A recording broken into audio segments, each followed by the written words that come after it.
मानव शरीर को एक चमत्कारिक साधन बताते हुए सद्गुरु उसकी एवं भौतिकता की संभावनाओं के बारे में यहां बात कर रहे हैं। यहां सद्गुरु हमें भौतिकता की संभावनाओं की खोज पर ले जा रहे हैं। क्या हमारे शरीर बस शव की तरह है, या फिर हम इस चमत्कारिक साधन की अपार योग्यताओं का विकास करते हुए अंतिम लक्ष्य शिव तक पहुंच सकते हैं? सद्गुरु कहते हैं, आपके अस्तित्व का सबसे महत्वपूर्ण पहलू आपका शरीर है। जब हम शरीर को एक साधन के रूप में देखते हैं तो हमें याद रखना चाहिए कि अलग अलग साधनों को अलग अलग प्रकार की गतिविधियों के लिए बनाया जाता है तथा उन्हें जांच परख कर अलग अलग प्रकार के कार्यों के लिए तैयार किया जाता है। जब भौतिक कौशल की बात आती है तो मानव शरीर की तुलना किसी भी पशु या अन्य जीवों से नहीं हो सकती। आप अगर एक कीड़े को भी देखें, उदाहरण के लिए टिड्डे को, तो उसके शरीर की जो भी लंबाई है वो उससे 50 से 100 गुना लंबाई की छलांग लगा सकता है। आपकी लंबाई यदि 5 से 6 फीट है तो इस दृष्टि से आपको 500 से 600 फीट की छलांग लगानी होगी। क्या यह संभव है? आप अगर ओलंपिक खेलों को एक कीड़े, दीमक, टिड्डे, हिरन, बाघ या हाथी या धरती के किसी भी जीव की दृष्टि से देखें तो आप उन प्राणियों के कहीं भी निकट नहीं आ सकते हैं। शारीरिक कौशल की दृष्टि से धरती के किसी भी प्राणी के साथ हम अपनी तुलना नहीं कर सकते, लेकिन हम मनुष्य को एक विशेष योग्यता प्रदान की गई है। बस जीवित रहने या जीवन चलाने के हमारे सहज ज्ञान से कहीं अधिक कुछ करने की विशेष योग्यता के साथ हमें बनाया गया है। और ये सबसे ज्यादा महत्वपूर्ण बात है, एक मनुष्य के रूप में आप जीवन को चलाने की मूल आवश्यकता से कहीं अधिक ऊंचे स्तर पर देख और संभाल सकते हैं। दुर्भाग्यवश जीवित रहने की मूल आवश्यकता से परे देखने के बजाय अधिकतर लोगों ने बस ये किया है कि अपने जीवित रहने की मूल आवश्यकता के स्तर को ही बहुत ज्यादा बढ़ा दिया है। एक समय था जब जीवित रहने या जीवन चलाने का अर्थ बस दिन में 2 समय का खाना होता था। आज इसका अर्थ BMW है। मानवीय तंत्र का उपयोग करने का यह तरीका नितांत मूर्खतापूर्ण है, क्योंकि मानवीय तंत्र के पास एक अलग ही संभावना है। यौगिक विज्ञान में हम मनुष्य की रीढ़ की हड्डी को मेरुदंड कहते हैं, जिसका अर्थ है ब्रह्मांड की धुरी। किसी की रीढ़ की हड्डी ब्रह्मांड की धुरी कैसे हो सकती है? आज आधुनिक विज्ञान सारे अस्तित्व को एक कंपन के रूप में देखता है। या अगर आप और गहरे में जाए तो वही ऊर्जा कितने ही अलग अलग प्रकार से कंपित हो रही है। आज हम ये भी जानते हैं कि ये जो सारी सृष्टि है वह शून्य की गोद में मौजूद है, एकदम खाली स्थान में, जिसका नाम वैज्ञानिक ढूंढने का प्रयत्न कर रहे हैं, जैसे काली ऊर्जा।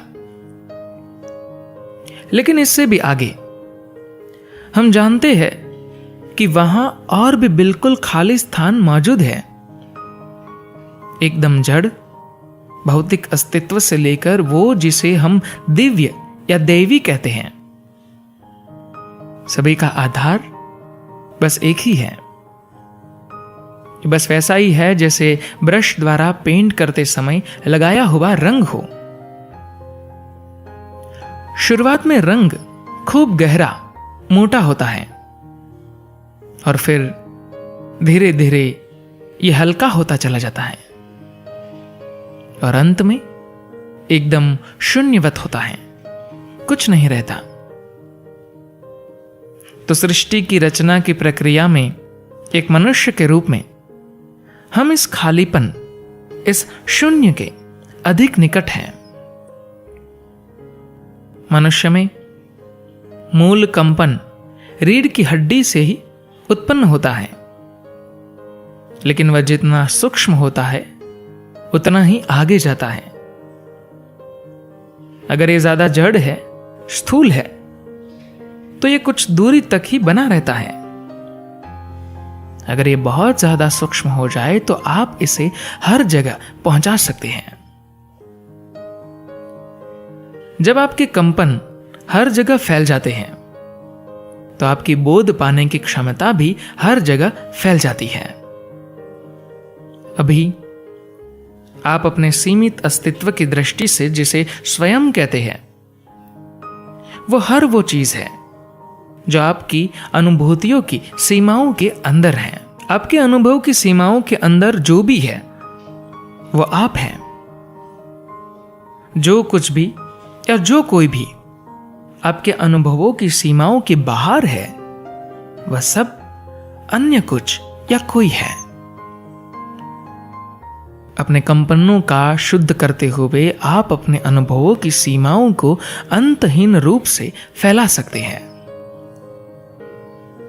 जब हम कहते हैं शिव ने अपनी तीसरी आंख खोली,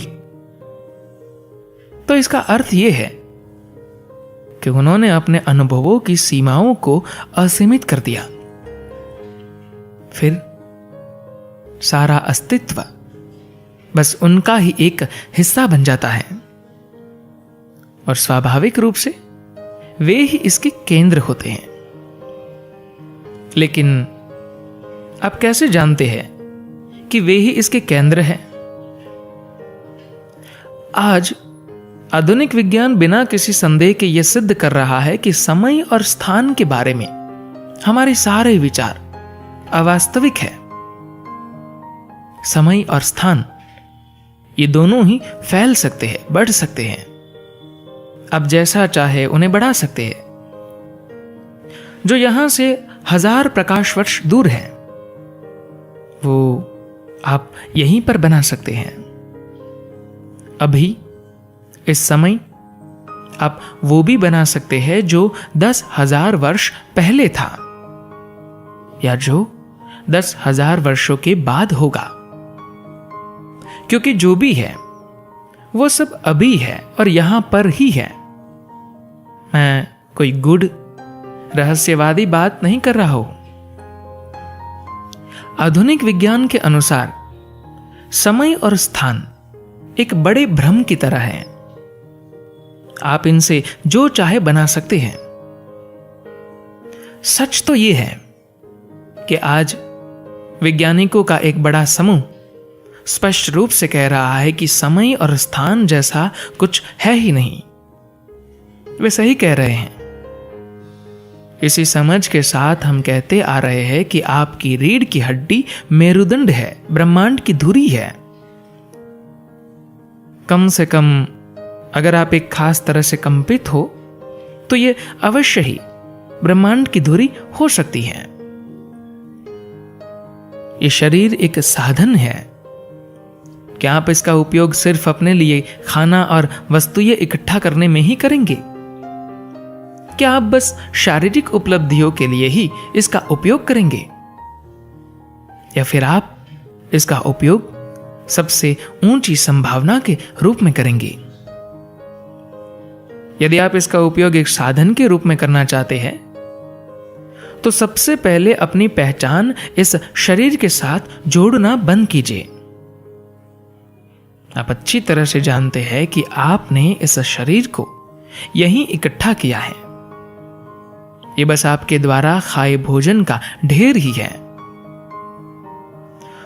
तो जो आपने इकट्ठा किया है उसे आप मैं खुद कैसे कह सकते हैं? आपने जो कुछ भी इकट्ठा किया है वह कुछ समय के लिए आपका हो सकता है, पर यह आप नहीं बन सकता।